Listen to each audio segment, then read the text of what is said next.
Mbaniriza nate ku channel yange. Leero recipe yaffe egenda kubeera ku ffene.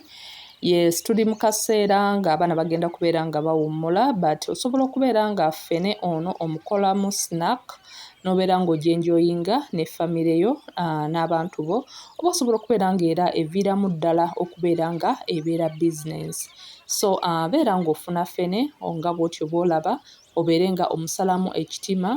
Osobola okubeera ng'okozesa gloves bw'oba nga kino okikola, okubeera nga weewala amasanda okubeera nga kukwata kambe, kukwata ku bintu byonna by'oba okozesezza. So omakinga sure nti nno either okozesa gloves oba n'omakinga sure nti nno okozesa akambe nga nako okataddeko ku butto such that amasanda tegakwatirako nnyo. Then oluvannyuma wano ngumaze okubeera ng'era okozesa akaveera oba ekipapula kyonna twalinga tukozesanga newspapers n'ocleaningako era okwongera okuba ng'oggyako amasanda. Genda maaso kati otandika okubeera nga oggyamu emiwuula egyo nga bw'ogiteeka ebbali, era engalo zo nazo ziteekako kabutto oleme kubeera nga ffene akkwatira nnyo. Recipe eno omakinga sure nti nno okozesa ffene nga ffene akalubamuko. Yes, waliwo ffene oyo abeera akaluba nga oba tannaba kubeera nga abeera so ripe. Ye ffene omulungi okubeera ng'ofuna results ennungi, because w'onaakozesa ffene agiberedde oba ffene agonze aba tagenda kubeera ng'akuwa results nnungi nga bwe tugenda okubeera nga tulaba awo mu maaso bwe ngenda okubeera nga mbannyonnyola. So genda maaso oluvannyuma ngumaze okubeera ng'oggyamu emiwuula gino, then genda obeere nga oggyamu ensigo, obeere ng'omusalaasala mu bu pieces obutonotono obuwanvu bw'otyo nga bw'olaba. Ensigo ezo eza ffene osobola okubeera nga nazo ozirostinga bulungi nnyo, n'obeera nga either ozirya nazo nga snack oba okubeera nga obaako ekintu ekirala ky'ozikolamu. Nga tetunagenda mu maaso nkusaba obeere nga osubscribinga ku Ugandan Kitchen, eyo channel yange. Nyambaako okubeera ng'ekula, nyiga okusubscribe. Omaliriza ddamu onyigewo era obeere ng'ojja wano ku notification onyige ku all. Kitegeeza ojja kubeera ng'obeera notified bwe mba nga ntaddeyo video.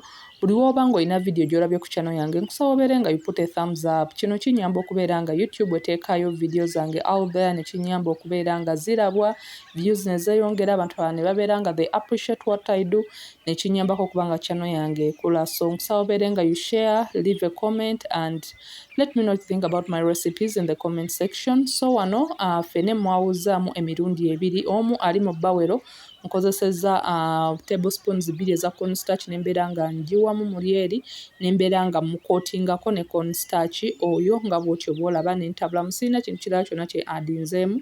Cornstarch nze mubalaga bw'ati bw'afaanana eri ggwe abeera mwebuuzizza. Cornstarch oba cornflour kyonna ky'oba omuyise ggwe kiba fine. Meanwhile wano oba wataddeko butto ng'akyamuse ku medium heat, then tandika okubeera nga o-addingamu ffene gw'oba wasazeesaze mu bu pieces oba slices obutonotono. Then tugenda kubeera nga tusiika. Nasazeewo nkyuse pan because nalabye nga eno gye nabadde nkozeseza yabadde ntono, so tugenda kubeera nga tusiika paka nga butandise okubeera ng'obu-browninga.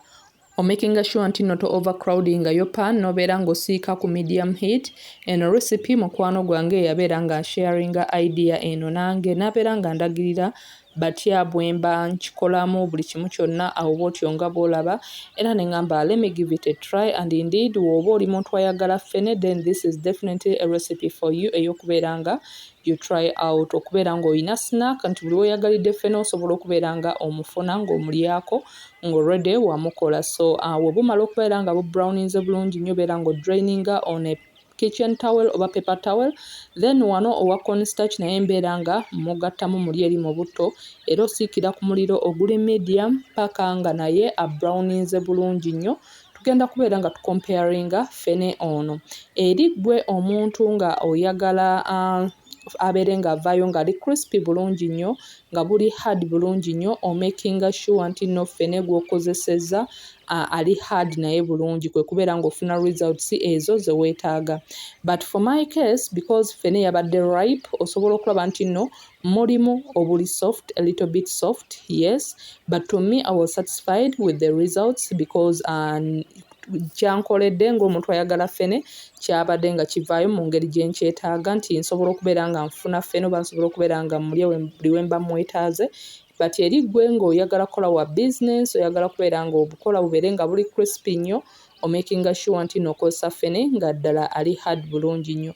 Oli wa cornstarch naye era nti woba okozeseza ng'okozeseza oli ffene ali hard, ayongera okubeera nga akuwa recipe nga ddala buli crunchy bulungi nnyo ddala because corn flour oyo kyakola. Era to me this was a very nice recipe. I would recommend omuntu yenna ayagala ffene okubeera nga you try this out. Ng'eno nebeera option ya snacks ku snacks zo zonna z'oyina ewaka. Nina videos nyingi eza snacks omuntu z'osobola okubeera nga wettanira ewaka naddala this holiday, n'obeera nga ozikolera abaana bo, n'obeera nga like muzitryinga out, then at the end of the term ng'abaana bagenda kubeera nga baddayo, n'obeera nga ozibakolera ne babeera nga baddayo nazo ku ssomero. Nkusaba obeere ng'osubscribinga ku channel yange, likinga, sharing and leave a comment below. Let me know what you think about my recipes in the comment section. Osobola okubeera ng'ontegeezaako gwe recipe ki gye wandiyagadde okubeera ng'olaba ku channel yange. Nkusaba obeere ng'onfollowinga ku Instagram, TikTok, Snapchat. Until next time, thanks for watching. Please don't forget to subscribe, like and share. Let me know what you think about my recipes in the comment section. Until next time.